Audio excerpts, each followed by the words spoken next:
Good morning student. चलिए science का online class start करते हैं। बच्चों आज हम लोग पढ़ेंगे चैप्टर 7 जिसका नाम है structural and functional unit of our body the cell. देखिए बच्चों, स्ट्रक्चरल मीन्स होता है रचनात्मक एवं फंक्शनल मीन्स होता है कार्यात्मक। ठीक है, तो शरीर की रचनात्मक एवं कार्यात्मक इकाई द सेल यानी कि कोशिका। ठीक है बच्चों, तो आज हम लोग इस चैप्टर में कोशिका के बारे में पढ़ेंगे। आगे देखते हैं।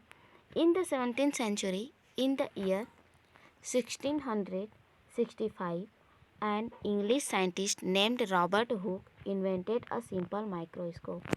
देखिए बच्चों, बोला जा रहा है कि 17वीं शताब्दी के सन 1665 में रॉबर्ट हुक नामक एक इंग्लिश यानी कि अंग्रेज वैज्ञानिक ने एक सरल सूक्ष्मदर्शी बनाया। Hook observe a thin slice of cork under microscope invented by him. बोला जा रहा है कि हुक ने अपने ही बनाए सूक्ष्मदर्शी में कॉर्क की पतली काट को देखा।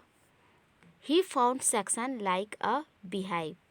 ठीक है, उसने देखा जिसमें छोटे छोटे मधुमक्खी का जो छत्ता रहता है। ठीक है बच्चों, यानी कि उसने देखा कि उसमें छोटे छोटे मधुमक्खी के छत्ते जैसे कोष्ठ दिखाई दिए। आगे देखते हैं। He gave this section the name cell fig 7.1। ठीक है, बोला जा रहा है कि हुक ने इन कोष्ठों को कोशिका नाम दिया गया। चित्र 7.1 में दर्शाया गया है। ठीक है बच्चों, तो आप चित्र 7.1 में देख सकते हैं कि जो रॉबर्ट हुक ने है ना जो सेक्शन देखा था मधुमक्खी के छत्ते जैसा, उसका नाम कोशिका रखा। आगे देखते हैं। From time to time scientist have attempt to study the structure of a cell and after many studies have declared that as a house is made up of small unit, the bricks, in the same way our body is also made up of small unit. These unit are called cells. देखिए बच्चों, बोला जा रहा है कि समय समय पर वैज्ञानिकों ने कोशिका की संरचना को समझने के लिए कई खोजें की और अध्ययन कर यह बताया कि जिस तरह घर है ना छोटी छोटी इकाइयों अर्थात ईंटों से मिलकर बना होता है, ठीक उसी तरह हमारा शरीर भी छोटी छोटी इकाइयों से मिलकर बना होता है। ठीक है, और इन कोशिकाओं को सेल कहते हैं यानी कि कोशिका कहते हैं। आगे देखते हैं। यानी कि ये जो छोटी छोटी इकाई होती हैं उनको सेल कहते हैं। आगे देखते हैं। Cell are of different shape and size. You may know that some organism are made up of only one cell. देखिए बच्चों, बोला जा रहा है कि cell are of different shape and size, यानी कि जो कोशिकाएं होती हैं वो अलग अलग शेप और साइज की होती हैं। आगे देखते हैं। You may know that some organism are made of only one cell as amoeba and paramecium.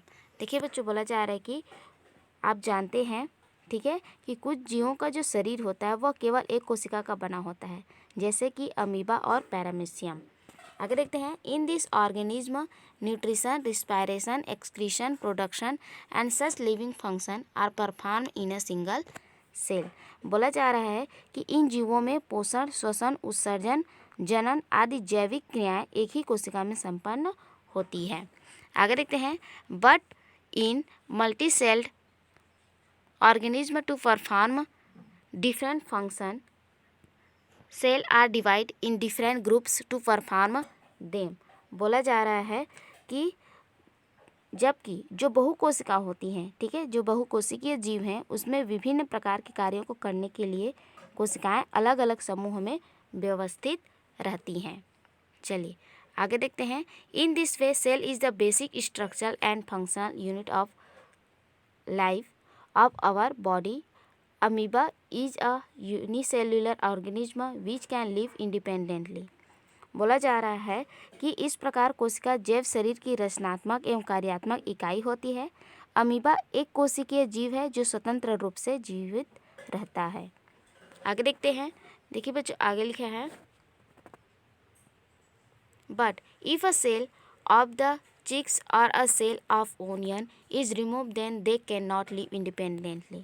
ठीक है, बोला जा रहा है कि यदि हम गाल की, ठीक है, चिक यानी कि गाल की कोशिका या प्याज की एक कोशिका को अलग कर दें तो वे जीवित नहीं रहती, वह मर जाती हैं। ठीक है बच्चों, तो ध्यान दीजिएगा, यहाँ पर बोला गया है कि अमीबा एक कोशिकीय जीव है जो स्वतंत्र रूप से जीवित रहता है, परंतु यदि गाल की एक कोशिका या प्याज की एक कोशिका को अलग कर दिया जाए, ठीक है, तो वे जीवित नहीं रहती हैं। चलिए आगे देखते हैं। देखिए बच्चों, आगे दिया है एक्टिविटी फर्स्ट। चलिए आगे बढ़ते हैं। Material required, a leaf of Rhoeo, thick greenish violet leaves, slide cover slip, permanent slide of human blood cell, यानी कि मनुष्य के रक्त की स्थायी स्लाइड चाहिए, और माइक्रोस्कोप यानी कि सूक्ष्मदर्शी। चलिए आगे बढ़ते हैं। देखिए बच्चों, बोला जा रहा है कि take a thin slice from the lower side of the leaf. ठीक है, यानी कि रोहियों की पत्ती की लोअर साइड का एक पतला छिलका लें। आगे देखते हैं। Keep it on the glass slide, add a drop of water and cover it with a cover slip. ठीक है, अब उसमें पानी की कुछ बूंदें डालें और कवर स्लिप से उसको कवर कर दें। Now observe in under a simple microscope, अब उसको माइक्रोस्कोप में रखकर देखें, जैसे कि 7.2 में बताया गया है। ठीक है बच्चों, तो आप यहाँ पर देख सकते हैं, जब आप लोग रोहियों की पत्ती का स्लाइड बनाएंगे तो माइक्रोस्कोप में उसकी संरचना इस प्रकार से दिखाई देगी। ठीक है, चलिए, जिसमें आपको अमीबा दिखाई देगा। चलिए आगे देखते हैं।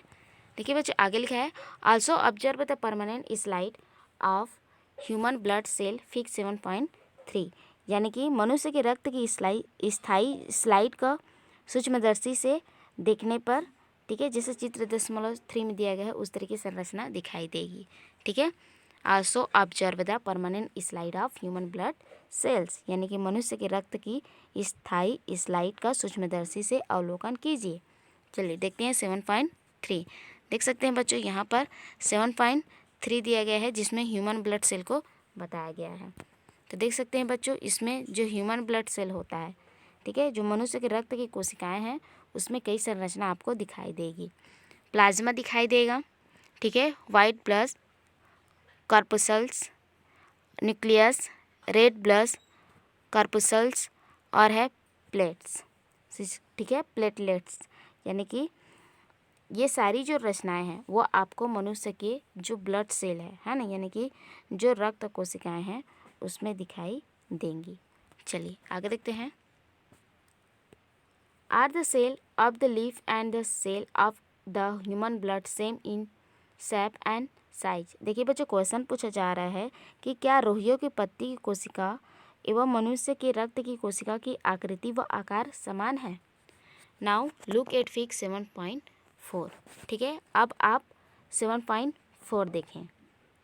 ठीक है बच्चों, इससे जो क्वेश्चन पूछा था कि जो रोहियों की पत्ती है ना, और जो ह्यूमन ब्लड सेल है, इसकी जो शेप और साइज़ है, ठीक है बच्चों, तो आप स्पष्ट देख सकते हैं कि दोनों का शेप और साइज़ डिफरेंट है।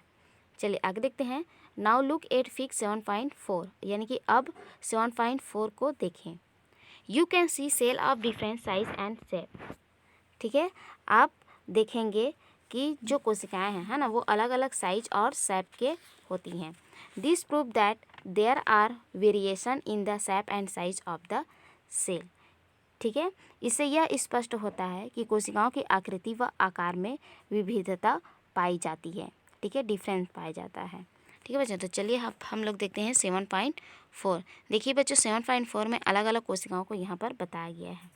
देखिए बच्चों, दिया है, फर्स्ट में है आपका chlamydomonas, amoeba, diatom, fat cell, liver cell, unstriated muscle cell, और है यूनियन सेल, और स्पर्म सेल है, और नर्व सेल है। ठीक है, डिफरेंट टाइप ऑफ सेल, तो ये अलग अलग टाइप के सेल हैं।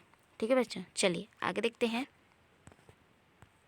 Usually we can not see a cell without any instrument or microscope, but there are some cell which are so big in size that we can see them without a microscope, for example yolk of hen's egg.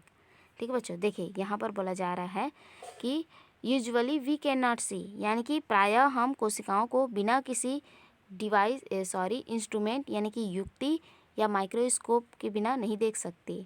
ठीक है, यानी कि हम कोशिकाओं को बिना किसी युक्ति या सूक्ष्मदर्शी के नहीं देख सकते हैं, पर कुछ कोशिकाएं ऐसी होती हैं, है ना, यानी कि कुछ कोशिकाएं ऐसी हैं जो इतनी बड़ी होती हैं जिसको हम लोग देख सकते हैं, ठीक है, बिना किसी सूक्ष्मदर्शी के, ठीक है। जैसे कि मुर्गी के अंडे का पीला भाग, ठीक है बच्चों, जो यॉक होता है ना, यानी कि मुर्गी के अंडे का जो पीला भाग होता है उसको हम लोग बिना किसी सूक्ष्मदर्शी के देख सकते हैं, ठीक है बच्चों।